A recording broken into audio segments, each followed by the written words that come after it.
At the top of a hill overlooking the Kaw River Valley sits Sauer Castle, built by Anton Sauer, a German businessman. He moved to Kansas City after his first wife died and he contracted tuberculosis. Here he married a German woman named Mary and bought hundreds of acres of wild land that reminded him of his hometown. The idea of the house, when you get up to those floors, is actually you almost have a 180. You can turn around and on one side you see the Kansas-Missouri River where they can join, and then you turn back around and you see the Missouri River coming up.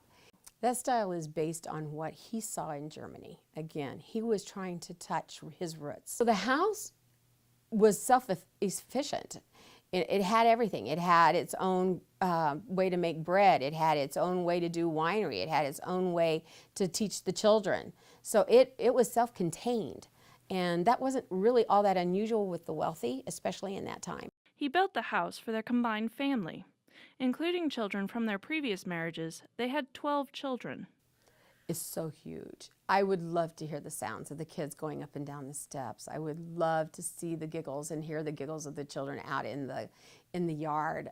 I can't imagine. I look in my mind, I see them in their dress of 1870, 1880, and their high-top black heels, and they're having a great time. Think about that's wooded and the farm and the grapes. You could smell the grapes.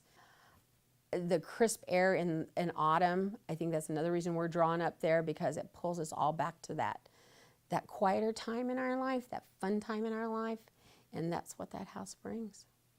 In the 1940s, rumors began that the house was haunted. There was a suicide within the house. There was a child that was buried out in the garden. One of his children, when he was ill, died also. And they knew they wanted to bury Mr. Anton and the child together.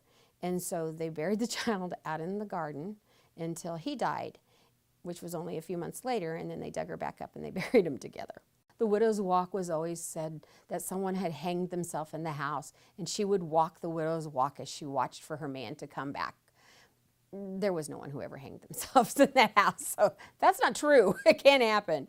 In the 1970s, the house was officially added to the National Registry of Historic Homes. Just to walk through those two beautiful, tall doors, they're so ornate and so tall and so huge.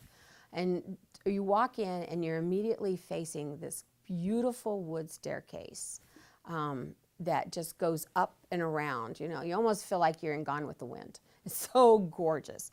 Unfortunately, the care put into building the house and rumors of it being haunted have led to its decline. Unfortunately, there has been, in the past, a lot of problems with the property once it became vacant. People were breaking into the home, stealing what was in there. Like I said, there were chandeliers that were beautiful. Even the fireplaces that were carved, they were pulling those off. So there was a lot of things that was taken out of the home, unfortunately. And it was also because children, the kids, would break in because they thought they could find a ghost at night. The house is privately owned by a descendant of Anton Sauer, Karl Lopp. Lopp bought the house in 1988, saying he wanted to restore the house. But that was over 20 years ago, and no one knows when or if Sauer Castle will be brought back to its former glory. Having been a child that went up there year after year, made 2 trips year after year just to stand there, and then finally as an adult have the opportunity to walk into that house and get a sense of the opulence and what Mr. Sauer was trying to bring to the home, his reminders of his German roots, was an amazing feeling, an amazing home. And it would be wonderful if somehow that home could be revived.